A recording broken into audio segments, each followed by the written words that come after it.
മൂന്നാം ഘട്ട വോട്ടെടുപ്പ് കഴിഞ്ഞതോടെ രാജ്യത്തെ 302 മണ്ഡലങ്ങളിൽ ജനഹിതം പൂർത്തിയായി. തമിഴ്നാട്ടിലെ വെല്ലൂർ ഒഴികെ ദക്ഷിണേന്ത്യൻ സംസ്ഥാനങ്ങളും വടക്ക് കിഴക്കൻ സംസ്ഥാനങ്ങളും വോട്ടവകാശം വിനിയോഗിച്ചു. ഹിന്ദി ഹൃദയഭൂമി ഉൾപ്പെടെയുള്ള മേഖലകളിലാണ് ഇനിയുള്ള പോരാട്ടം. 302 മണ്ഡലങ്ങളിൽ വോട്ടെടുപ്പ് അവസാനിച്ചതോടെ ഇനി 4 ഘട്ടങ്ങളിലായി വിധിയെഴുതാൻ ബാക്കിയുള്ളത് 241 മണ്ഡലങ്ങൾ. ഭൂരിഭാഗം മണ്ഡലങ്ങളും ഹിന്ദി ഹൃദയഭൂമിയിൽ. ഉത്തർപ്രദേശിൽ ഇനി വോട്ടെടുപ്പ് ബാക്കിയുള്ളത് 54 മണ്ഡലങ്ങൾ. ബീഹാറിൽ 26, രാജസ്ഥാനിലെ 25, മധ്യപ്രദേശിലെ 29 മണ്ഡലങ്ങളിലും പഞ്ചാബിലെ 13 മണ്ഡലങ്ങളിലും അടുത്ത 4 ഘട്ടങ്ങളിലായി വിധിയെഴുതും. ഡൽഹിയും ഹരിയാനയും 6ാം ഘട്ടത്തിലാണ് വോട്ടെടുപ്പ്. ഉത്തരേന്ത്യയ്ക്ക് പുറമെ പശ്ചിമ ബംഗാളിലെ 32ഉം മഹാരാഷ്ട്രയിലെ 17 മണ്ഡലങ്ങളിലും വോട്ടെടുപ്പ് പൂർത്തിയാകാനുണ്ട്. വെല്ലൂർ ഒഴികെ എല്ലാ ദക്ഷിണേന്ത്യൻ മണ്ഡലങ്ങളിലും വോട്ടെടുപ്പ് പൂർത്തിയായി. തമിഴ്നാട്ടിലെ 4 നിയമസഭാ മണ്ഡലങ്ങളിലേക്ക് മെയ് 19-ന് ഉപതെരഞ്ഞെടുപ്പ് നടക്കുന്നുണ്ടെങ്കിലും മാറ്റിവെച്ച വെല്ലൂർ ലോക്സഭാ മണ്ഡലത്തിലെ വോട്ടെടുപ്പ് ഇതിനോടൊപ്പം നടക്കില്ല. Election desk, news 18. സ്വകാര്യ ജീവിതത്തിലെ അനുഭവങ്ങൾ പങ്കുവെച്ച് അക്ഷയ് കുമാറുമായി പ്രധാനമന്ത്രി നരേന്ദ്രമോദിയുടെ അഭിമുഖം. ബംഗാൾ മുഖ്യമന്ത്രി മമതാ ബാനർജി കുർത്തകൾ അയച്ചു തരാറുണ്ടെന്നും അമ്മ പണം അയക്കാറുണ്ടെന്നും മോദി പറഞ്ഞു. തെരഞ്ഞെടുപ്പ് പൂർത്തിയാകും വരെ മോദിയുടെ ജീവചരിത്ര സിനിമ റിലീസ് ചെയ്യരുതെന്ന് തെരഞ്ഞെടുപ്പ് കമ്മീഷൻ സുപ്രീം കോടതിയെ അറിയിച്ചു. जब भी मिलने जाऊंगा तो ₹1.25 वो पक्का मेरे हाथ में देती है आज भी. अच्छा. और वो हमसे कभी अपेक्षा नहीं करती. പ്രധാനമന്ത്രിയുടെ ചെലവിന് അമ്മ പണമയക്കുന്നുവെന്നാണ് അക്ഷയ് കുമാറുമായുള്ള അഭിമുഖത്തിൽ മോഡിയുടെ വെളിപ്പെടുത്തൽ.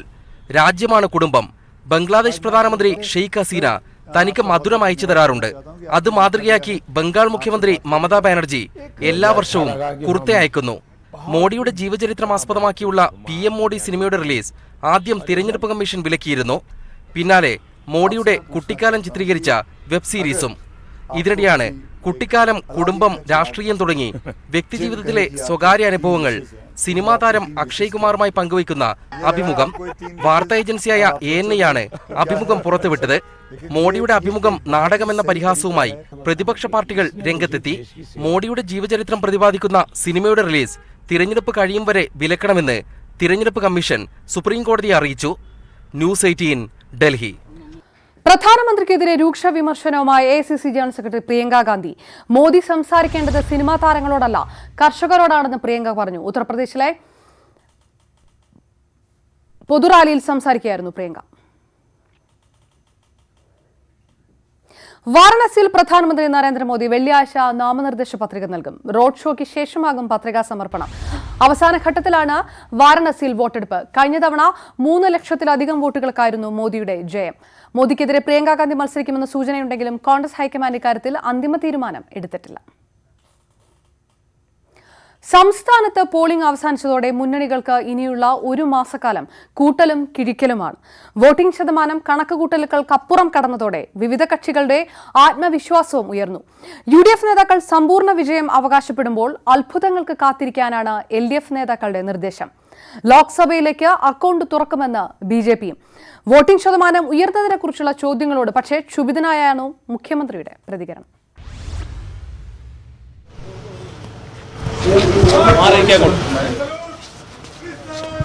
പഴയ കടക്കൂപ്പുറത്തിനെ ഓർമ്മിപ്പിക്കുന്നതായിരുന്നു വോട്ടെടുപ്പിന്റെ അടുത്ത ദിവസം മുഖ്യമന്ത്രിയുടെ പ്രതികരണം. പോളിംഗ് നിരക്ക് ഉയർന്നതിനെക്കുറിച്ചുള്ള ചോദ്യങ്ങളുമായി സമീപിച്ച മാധ്യമങ്ങളോട് മാറി നിൽക്കാൻ കൽപ്പിച്ചായിരുന്നു മുഖ്യമന്ത്രിയുടെ മടക്കം. മുഖ്യമന്ത്രി പ്രതികരിച്ചില്ലെങ്കിലും തികഞ്ഞ ആത്മവിശ്വാസത്തിലായിരുന്നു LDF convener A. Vijayaraghavan. Polling ഉയർന്നതുകൊണ്ട് LDFന് നഷ്ടമുണ്ടാകില്ല. ഈ തെരഞ്ഞെടുപ്പുമായി ബന്ധപ്പെടുത്തി ഉയർന്ന പോളിംഗ് ശതമാനം ഇടതുപക്ഷത്തിന്റെ പ്രതീക്ഷകളെ വർദ്ധിപ്പിക്കുകയാണ്. ശബരിമല ചർച്ചാ വിഷയമായിട്ടില്ലെന്നും വിജയരാഘവൻ പറഞ്ഞു. കേരളത്തിൽ രാഹുൽ തരംഗം എന്നായിരുന്നു കോൺഗ്രസ് പ്രവർത്തക സമിതി അംഗം AK ആന്റണിയുടെ പ്രതികരണം. രാഹുൽ ഗാന്ധിയുടെ സ്ഥാനാർത്ഥിത്വം കേരളത്തിലെ വോട്ടർമാർക്കിടയിൽ, പ്രത്യേകിച്ച് ചെറുപ്പക്കാർക്കിടയിൽ വലിയൊരു ആവേശം ഉണ്ടാക്കിയിട്ടുണ്ട്. കേന്ദ്രത്തിൽ സർക്കാരുണ്ടാക്കാൻ ഇടതു സഹായം തേടുന്നതിൽ തെറ്റില്ലെന്നും ആന്റണി പറഞ്ഞുവെച്ചു. കോൺഗ്രസിന്റെ പ്രീപോൾ അലയൻസ് പാർട്ട്നേഴ്സും കൂടി ചേർന്നാൽ പാർലമെന്റിലെ ഏറ്റവും വലിയ ഭൂരിപക്ഷം തെളിയിക്കാൻ പറ്റുമെന്ന് ചോദിച്ചാൽ എനിക്ക് പറയാൻ പറ്റത്തില്ല. അങ്ങനെ വരുന്ന ഘട്ടത്തിൽ ഇടതുപക്ഷത്തിൻ്റെയും ഈ തെരഞ്ഞെടുപ്പിൽ ഞങ്ങളുടെ ഏറ്റുമുട്ടിയ കക്ഷികളാണെങ്കിലും ഈ രാജ്യത്തെ എല്ലാ മതേതര ജനാധിപത്യ കക്ഷികളുമായി അവരെ കൂടി സഹകരിപ്പിക്കുന്ന കാര്യത്തിൽ ഞങ്ങൾക്ക് ഒരു ഐക്യവുമില്ല. UDF ചരിത്രപരമായ വിജയം നേടുമെന്ന് കൺവീനർ ബെന്നി ബെഹനാൻ പ്രതികരിച്ചു. മാർക്സിസ്റ്റ് പാർട്ടിക്ക് കാലാകാലങ്ങളിൽ വോട്ട് ചെയ്തുകൊണ്ടിരുന്ന സ്നേഹിതന്മാർ പോലും ഈ തെരഞ്ഞെടുപ്പിൽ കുറച്ചുകൂടി ഐക്യജനാധിപത്യ മുന്നണിക്ക് അനുകൂലമായി അവർ ചിന്തിച്ചിട്ടുണ്ട്. അവരുടെ അനുകൂലമായ നിലപാട് വന്നിട്ടുണ്ടെന്നുള്ള വിശ്വാസമാണ് എനിക്ക്. 20 മണ്ഡലങ്ങളും UDF തൂത്തുവാരുമെന്ന് KPCC പ്രസിഡന്റ് മുല്ലപ്പള്ളി രാമചന്ദ്രൻ. 20 ലോക്സഭാ നിയോജകമണ്ഡലങ്ങളും കോൺഗ്രസും ഐക്യജനാധിപത്യ കക്ഷിയും തൂത്തുവാരുമെന്നാണ് ഇത് സംബന്ധമായി ഞാൻ നടത്തിയ വിലയിരുത്തലിന്റെ ഫലമായിട്ട് എനിക്ക് പറയാൻ സാധിക്കുക. BJP കേരളത്തിൽ നിന്ന് അക്കൗണ്ട് തുറക്കുമെന്ന കാര്യത്തിൽ പൂർണ്ണ ആത്മവിശ്വാസത്തിലാണ് സംസ്ഥാന അധ്യക്ഷൻ PS ശ്രീധരൻപിള്ള. വളരെ ഗുണപരമായ ഒരു മാറ്റം കേരള രാഷ്ട്രീയത്തിൽ ഉണ്ടാകും എന്നാണ് തെരഞ്ഞെടുപ്പിനെ തുടർന്നുള്ള പ്രാഥമികമായി കിട്ടിയ വിവരങ്ങൾ സൂചിപ്പിക്കുന്നത്. കുറഞ്ഞത് 12 സീറ്റ് കിട്ടുമെന്നാണ് ഇടതുമുന്നണിയുടെ കണക്ക്. 16 വരെ ലഭിച്ചേക്കാം എന്ന ആത്മവിശ്വാസത്തിൽ നിന്നാണ് അത്ഭുതങ്ങൾക്ക് കാത്തിരിക്കാൻ അവർ പറയുന്നത്. 15 സീറ്റിൽ ജയം ഉറപ്പാണെന്നും തരംഗത്തിൽ കൂടുതൽ കിട്ടുമെന്നും UDFും കണക്കുകൂട്ടുന്നു. വടക്കൻ മണ്ഡലങ്ങളിലെല്ലാം വോട്ട് ചെയ്തത് 10 ലക്ഷത്തിലധികം ആളുകളാണ്. ഇതാണ് രാഹുൽ എഫക്റ്റ് എന്ന വിലയിരുത്തലിന് പിന്നിൽ. ശബരിമല ചർച്ചയായ തിരുവനന്തപുരത്തും പത്തനംതിട്ടയിലും 10 ലക്ഷത്തിലധികം പേർ വോട്ട് ചെയ്തു. ആര് ജയിക്കുമെന്നതല്ല, ഏത് തന്ത്രം ജയിച്ചു എന്നതിന് തീർപ്പ് കൽപ്പിക്കലാകും മെയ് 23 നടക്കുക. VV Arun, news 18 Thiruvananthapuram. വോട്ടെടുപ്പ് കഴിഞ്ഞ് പിറ്റേന്ന് തന്നെ വോട്ട് മറിക്കലിന്റെയും കാലുവാരലിന്റെയും ആരോപണങ്ങളാണ് UDF സ്ഥാനാർത്ഥികൾ ഉന്നയിക്കുന്നത്. ജയസാധ്യത ഇല്ലാതാക്കാൻ ഗൂഢാലോചന നടന്നതായി പാലക്കാട് മണ്ഡലത്തിലെ UDF സ്ഥാനാർത്ഥി VK ശ്രീകണ്ഠൻ ആരോപിച്ചു. അതേസമയം ശ്രീകണ്ഠന്റെ ആരോപണം KPCC അധ്യക്ഷൻ മുല്ലപ്പള്ളി രാമചന്ദ്രൻ തള്ളി. ഉയർന്ന പോളിംഗ് ശതമാനത്തിൽ പ്രതീക്ഷയർപ്പിക്കുമ്പോഴും അടിയൊഴുക്കിനെക്കുറിച്ച് ആശങ്കയിലാണ് സ്ഥാനാർത്ഥികൾ. ഇതാദ്യം പങ്കുവച്ചത് പാലക്കാട് സ്ഥാനാർത്ഥി VK ശ്രീകണ്ഠനാണ്. ഗൂഢാലോചനയെക്കുറിച്ച് മെയ് 23 ശേഷം വ്യക്തമാക്കും. വിരളി പൂണ്ട ചില ആളുകൾ തെരഞ്ഞെടുപ്പ് സമയത്ത് തന്നെ വലിയ ഗൂഢാലോചന നടത്തിയിരുന്നു. അത് പാർട്ടിയിലും മുന്നണിയിലും അല്ലാന്ന് വളരെ വ്യക്തമായിട്ട് പറഞ്ഞത്.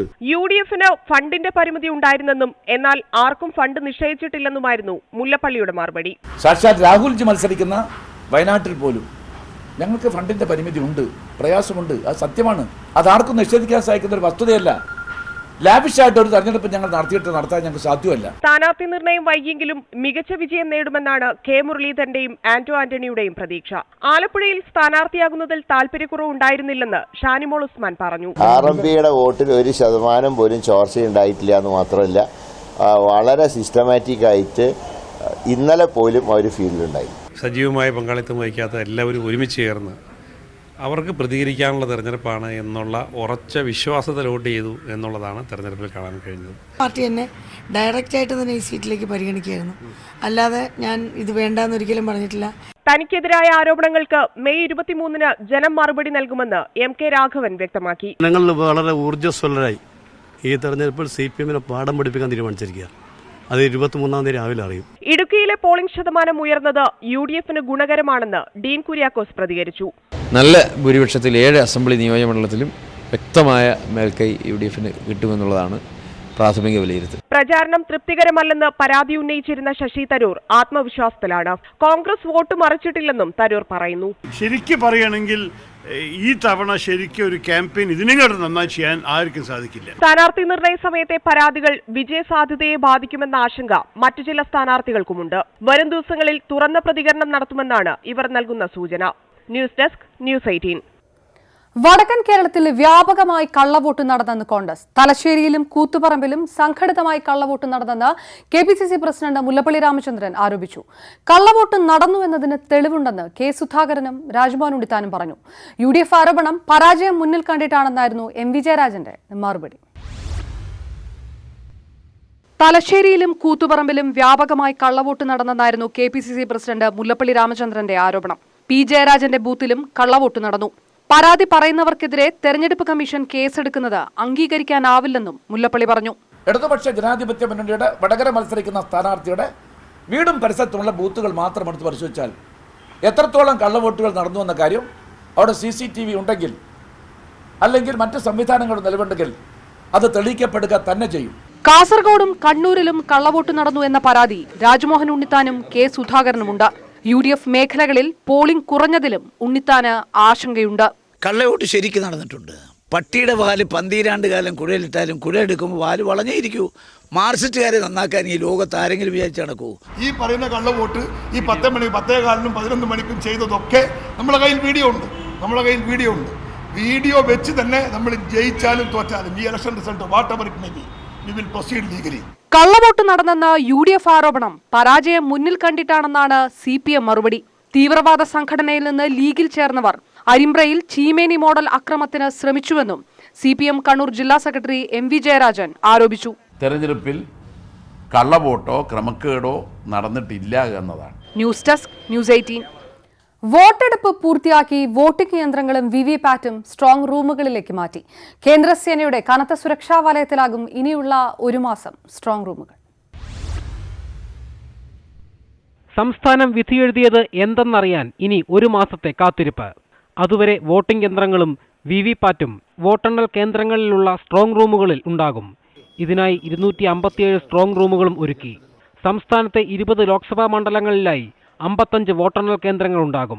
കേന്ദ്രസേനയുടെ അതീവ സുരക്ഷയും നിരീക്ഷണവും ഇവിടെ ഏർപ്പെടുത്തിയിട്ടുണ്ട്. CRPFന്റെ 12 കമ്പനിയാണ് സുരക്ഷയ്ക്കായി മാത്രം വിന്യസിച്ചിട്ടുള്ളത്. CCTV അടക്കമുള്ള നിരീക്ഷണ സംവിധാനങ്ങളും ഉണ്ടാകും. അടുത്ത മാസം 23-നാണ് വോട്ടെണ്ണൽ. ഒരു നിയമസഭാ മണ്ഡലത്തിലെ 5 പോളിംഗ് ബൂത്തുകളിലെ വിവിപാറ്റ് രസീതുകളും എണ്ണിയ ശേഷമാകും ഔദ്യോഗിക ഫലപ്രഖ്യാപനം. നറുക്കിട്ടാണ് ഇതിനായി ബൂത്തുകൾ തിരഞ്ഞെടുക്കുക. ന്യൂസ് 18 തിരുവനന്തപുരം. വോട്ടെടുപ്പ് കഴിഞ്ഞാലും കേസുകൾക്കും പരാതികൾക്കും അവസാനമുണ്ടാകില്ല. തെരഞ്ഞെടുപ്പ് പ്രചാരണത്തിനിടെ വർഗീയ പരാമർശം നടത്തിയ സംഭവത്തിൽ BJP സംസ്ഥാന അധ്യക്ഷൻ PS ശ്രീധരൻപിള്ളയ്ക്ക് ഹൈക്കോടതി നോട്ടീസ് അയച്ചു. വർഗീയ പരാമർശ വിഷയത്തിൽ താൻ മാപ്പു പറഞ്ഞെന്ന് പ്രസ്താവിച്ച മുഖ്യ തെരഞ്ഞെടുപ്പ് ഓഫീസർ ടിക്കാറാം മീണയ്ക്കെതിരെ മാനനഷ്ട കേസ് ഫയൽ ചെയ്യുമെന്ന് ശ്രീധരൻപിള്ളയും പറഞ്ഞു. ഈ വിഷയത്തിൽ പ്രതികരിക്കാനില്ലെന്നായിരുന്നു മീണയുടെ മറുപടി. ആറ്റിങ്ങലിൽ തിരഞ്ഞെടുപ്പ് പ്രചാരണത്തിനിടെ വർഗീയ പരാമർശം നടത്തിയെന്ന പരാതിയിലാണ് ശ്രീധരൻപിള്ളയ്ക്കെതിരെ ഹൈക്കോടതി നോട്ടീസ് അയച്ചത്. കേസെടുക്കണമെന്നാവശ്യപ്പെട്ട് V ശിവൻകുട്ടി നൽകിയ ഹർജിയിലാണ് സിംഗിൾ ബെഞ്ചിന്റെ നടപടി. കേസ് വേനലവധിക്ക് ശേഷം വീണ്ടും പരിഗണിക്കും. അതേസമയം വിവാദ പരാമർശങ്ങളുടെ പേരിൽ താൻ മാപ്പ് പറഞ്ഞു എന്ന മുഖ്യ തിരഞ്ഞെടുപ്പ് ഓഫീസർ ടിക്കാറാം മീണയുടെ പ്രസ്താവന കള്ളമാണെന്നും അതിനെതിരെ മാനനഷ്ടക്കേസ് ഫയൽ ചെയ്യുമെന്നും PS ശ്രീധരൻപിള്ള പറഞ്ഞു. തന്നെ വിഡ്ഢിതം പറഞ്ഞു നടക്കുന്ന ആളായി ചിത്രീകരിച്ചെന്നും പിള്ള ആരോപിച്ചു. ഞാനും അദ്ദേഹം 2 തട്ടിലായിട്ട് വന്നിരിക്കുന്നു. അദ്ദേഹത്തിന് എന്നെപ്പറ്റി ആക്ഷേപമുണ്ട്. എന്നെ അപകീർത്തിപ്പെടുത്തിയെന്നുള്ള ഒരു പ്രതിസ്പന്ദം എനിക്കുമുണ്ട്. ഇത് കോടതിയിലേക്ക് കൊടുക്കാൻ പോകുന്നു. വിഷയത്തിൽ പ്രതികരിക്കാനില്ലെന്ന് ടിക്കാറാം മീണ വ്യക്തമാക്കി. വോട്ടെടുപ്പ് കഴിഞ്ഞതിനാൽ പെരുമാറ്റച്ചട്ടത്തിൽ ഇളവ് നൽകും. I have no comment about these things now. Election is over. News desk news 18. 2014 Modi തരംഗത്തിൽ ഇളകാതെ നിന്ന സമാജ്വാദി പാർട്ടി ശക്തി കേന്ദ്രമാണ് ഉത്തർപ്രദേശിലെ കനൌജ് മണ്ഡലം. സമാജ്വാദി പാർട്ടി അധ്യക്ഷൻ അഖിലേഷ് യാദവിന്റെ ഭാര്യ ഡിംപിൾ യാദവ് ഇത്തവണ മണ്ഡലത്തിൽ നിന്ന് ഹാട്രിക്കാണ് ലക്ഷ്യമിടുന്നത്. എന്നാൽ നിയമസഭാ തെരഞ്ഞെടുപ്പിൽ കനൌജ് ലോക്സഭാ മണ്ഡലത്തിന്റെ പരിധിയിൽ വരുന്ന 5-ൽ 4 സീറ്റും ജയിച്ചതാണ് BJPക്ക് ആത്മവിശ്വാസം നൽകുന്ന ഘടകം. ഉത്തർപ്രദേശിൽ വലിയ വിജയം നേടിയായിരുന്നു നരേന്ദ്രമോദി കേന്ദ്രഭരണം പിടിച്ചത്. ആകെയുള്ള 80 സീറ്റിൽ 73-ഉം NDA നേടിയപ്പോൾ സമാജ്വാദി പാർട്ടിക്കൊപ്പം നിന്ന 5 മണ്ഡലങ്ങളൊന്നായിരുന്നു കനൌജ്. സോഷ്യലിസ്റ്റ് ആചാര്യൻ രാം മനോഹർ ലോഹ്യ, സമാജ്വാദി പാർട്ടി സ്ഥാപകൻ മുലായം സിംഗ് യാദവ്, നിലവിലെ അധ്യക്ഷൻ അഖിലേഷ് യാദവ് തുടങ്ങിയവരെ പാർലമെന്റിലേക്ക് അയച്ച മണ്ഡലം. അഖിലേഷ് യാദവ് ഹാട്രിക് നേടിയിട്ടുള്ള മണ്ഡലത്തിൽ നിന്ന് ഇത്തവണ ഹാട്രിക് വിജയം ലക്ഷ്യമിടുകയാണ് ഭാര്യ ഡിംപിൾ യാദവ്. 1998 മുതൽ സമാജ്വാദി പാർട്ടിയെ മാത്രം ജയിപ്പിക്കുന്ന മണ്ഡലമാണ് കനൌജ്. മണ്ഡലത്തിന്റെ ചരിത്രത്തിൽ ഇതുവരെ 2 തവണ മാത്രമേ കോൺഗ്രസ് വിജയിച്ചിട്ടുള്ളൂ. 1971-ലും 1984-ലും 96-ൽ BJP ജയിച്ചു.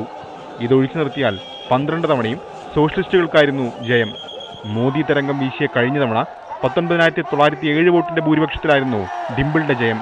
ഇത്തവണ BSPയുമായി സഖ്യമുള്ളതിനാൽ ഭൂരിപക്ഷം വർദ്ധിക്കുമെന്നാണ് പ്രതീക്ഷ. ഡിംപിളിനോട് കഴിഞ്ഞ തവണ ഏറ്റുമുട്ടി പരാജയപ്പെട്ട BSP നേതാവ് നിർമ്മൽ തിവാരിയും പ്രചാരണ രംഗത്ത് സജീവമാണ്. महिलाओं की सुरक्षा और स्वास्थ्य तीनों ही बहुत ही महत्वपूर्ण हैं, लेकिन चुनावी मुद्दे नहीं बन पाते हैं. ये बहुत ही दुर्भाग्य है इस देश का.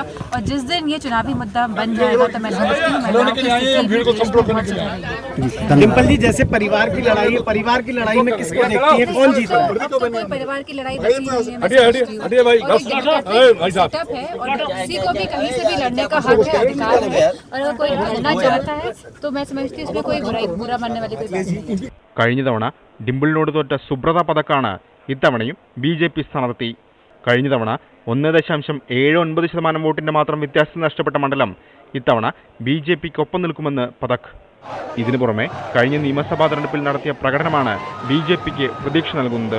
കനൌജ് ലോക്സഭാ മണ്ഡലത്തിന്റെ പരിധിയിൽ വരുന്ന 5 നിയമസഭാ മണ്ഡലങ്ങളിൽ 4-ലും BJP വിജയിച്ചപ്പോൾ കനൌജിൽ മാത്രമായിരുന്നു സമാജ്വാദി പാർട്ടി ജയം നേടിയത്. ഏപ്രിൽ 29-ന് 4ാം ഘട്ടത്തിലാണ് കനൌജിൽ വോട്ടെടുപ്പ്. Election desk, news 18. രാജ്യം പല ഘട്ടങ്ങളായി പോളിംഗ് ബൂത്തിലേക്ക് നീങ്ങുന്നതിനിടെ നേതാക്കളുടെ കൂടുമാറ്റം തുടരുകയാണ്. ബിജെപി നേതാവും എംപിയുമായ ഉദിത് രാജാണ് ഏറ്റവും ഒടുവിൽ മറുകണ്ഠം ചാടി കോൺഗ്രസ് പാളയത്തിൽ എത്തിയത്. ബിജെപിയിലെ ദളിത് നേതാവായിരുന്നു നോർത്ത് വെസ്റ്റ് ഡൽഹി എംപിയായ ഉദിത് രാജ്. എന്നാൽ ഇത്തവണ സീറ്റ് നിഷേധിച്ചതോടെയാണ് ഉദിത് രാജ് പാർട്ടിയുമായി തെറ്റിയത്. ഉദിത്തിന് പകരം ബിജെപി സീറ്റ് അനുവദിച്ചത് ഗായകൻ ഹൻസ്രാജ് ഹൻസിനാണ്.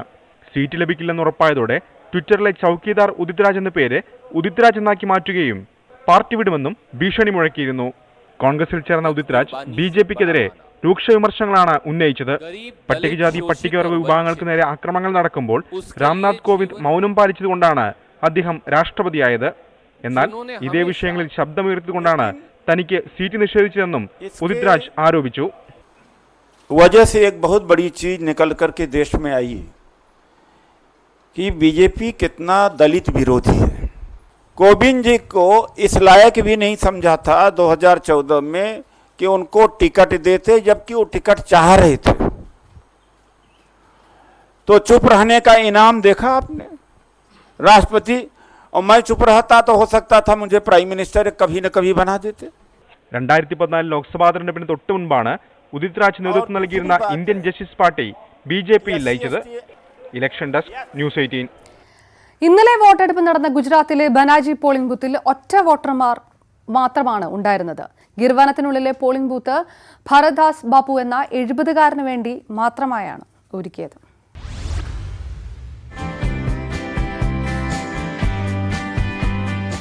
വോട്ടെടുപ്പിന് 2 ദിവസം മുന്നേ 70 കിലോമീറ്റർ സഞ്ചരിച്ചാണ് 5 ഉദ്യോഗസ്ഥർ പോളിംഗ് സാമഗ്രികളുമായി കാടുകയറിയത്. ഗിർവനത്തിനുള്ളിലെ ക്ഷേത്രത്തിനോട് ചേർന്ന് ഫോറസ്റ്റ് ഓഫീസിലാണ് പോളിംഗ് ബൂത്ത്. അവിടെ വോട്ട് ചെയ്യാനുള്ളത് ഒരേ ഒരാൾ മാത്രം. മഹന്ത് ഭരത്ദാസ് ബാബുവാണ് ഈ VVIP voter.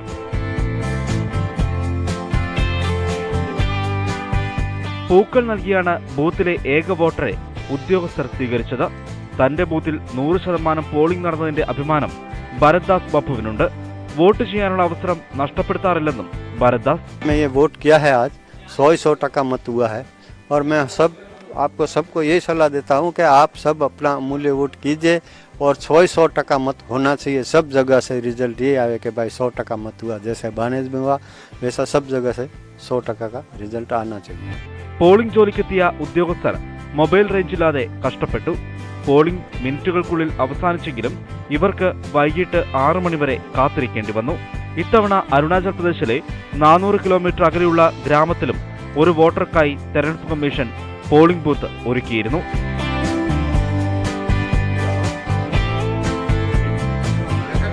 Election desk, news 18. 100% polling നടന്ന ഒരു പോളിംഗ് സ്റ്റേഷനുണ്ട് കൊച്ചിയിൽ, രാമൻതുരുത്ത്. 18 പേരാണ് ഇത്തവണ രാമൻതുരത്തിൽ വോട്ട് രേഖപ്പെടുത്തിയത്. സംസ്ഥാനത്ത് ഏറ്റവും കുറച്ചു പേർ വോട്ട് ചെയ്ത പോളിംഗ് ബൂത്തുകളിൽ ഒന്നുകൂടിയാണിത്. ഈ റിപ്പോർട്ടോടുകൂടി വോട്ടിന്റെ വോട്ട് പൂർണ്ണമാകുന്നു. നമസ്കാരം. മെട്രോ നഗരമെന്ന് വിശേഷിപ്പിക്കുന്ന കൊച്ചിയുടെ ഹൃദയഭാഗത്ത് തന്നെയാണ് ഈ കൊച്ചു പ്രദേശം. വല്ലാർപാടത്തിന് സമീപമുള്ള രാമൻതുരത്തിൽ ഇത്തവണ വോട്ട് ചെയ്തത് 18 പേരാണ്. കെട്ടിടം ലഭ്യമല്ലാത്തതിനാൽ ഷെഡ് കെട്ടിയാണ് തെരഞ്ഞെടുപ്പ് ഉദ്യോഗസ്ഥർ പോളിംഗ് ബൂത്ത് ഒരുക്കിയത്. 2014-16 തെരഞ്ഞെടുപ്പുകളിൽ 19 പേര് വോട്ട് ചെയ്തിരുന്നുവെങ്കിലും ഒരാൾ മരിച്ചതോടെ വോട്ടർമാർ 18ആയി. നിലവിൽ 5 കുടുംബങ്ങളിലായി കുട്ടികളടക്കം 24 പേരാണ് രാമൻതുരത്തിൽ കഴിയുന്നത്. അവഗണന നേരിടുന്ന പ്രദേശമാണെങ്കിലും സമ്മതിദാനാവകാശം നിറവേറ്റാൻ ഇവർ മടി കാണിക്കാറില്ല. ഇലക്ഷൻ വരുമ്പോൾ സ്ഥാനാർത്ഥിമാർ വരും, ഇങ്ങനെ പറഞ്ഞു പോവും. പക്ഷെ നമ്മൾ ദുരിതത്തിലാണ് ഇപ്പോൾ ജീവിക്കുന്നത്. എന്നാലും തെരഞ്ഞെടുപ്പ് വരുമ്പോൾ നമ്മൾ സ്ഥാനാർത്ഥിമാർക്ക് നമ്മൾ വോട്ട് ചെയ്ത് അവരെ വിജയിപ്പിക്കാൻ ഇതാവും. പക്ഷേ വാഗ്ദാനങ്ങൾ ചെയ്യും. ഞങ്ങളുടെ കാര്യങ്ങൾ തീരുമാനങ്ങളൊന്നും ആയിട്ടില്ല. ഇവിടെ ഞങ്ങൾക്ക് പട്ടയം കിട്ടിയിട്ടില്ല. അതിൻ്റെ കാര്യങ്ങളൊക്കെ നടക്കണമെന്നുണ്ട്. പക്ഷേ എന്തെങ്കിലും ആയി ഞങ്ങൾ ഇവിടെ നിന്ന് ഞങ്ങൾക്ക് എന്തെങ്കിലും തക്കതായ എന്തെങ്കിലും തന്ന് ഞങ്ങളെ ഈ കഷ്ടപ്പാടും ദുരിതങ്ങളും മാറി ഞങ്ങളൊരു ഇതിലോട്ട് എത്തണമെന്നുള്ള ഞങ്ങളൊരു ആഗ്രഹിക്കുന്നു. വല്ലാർപാടം പദ്ധതിയുടെ ഭാഗമായി ഇവിടെയുണ്ടായിരുന്ന 27 കുടുംബങ്ങളെ മാറ്റിപ്പാർപ്പിച്ചിരുന്നു. അധികൃതരുടെ അനാസ്ഥയെ തുടർന്നാണ് 5 കുടുംബങ്ങൾ ഇപ്പോഴും ഒറ്റപ്പെട്ട് കഴിയുന്നത്. ക്യാമറമാൻ ഷിജോ എം ജെയിംസിനൊപ്പം SS ശരൺ, ന്യൂസ് 18 കൊച്ചി.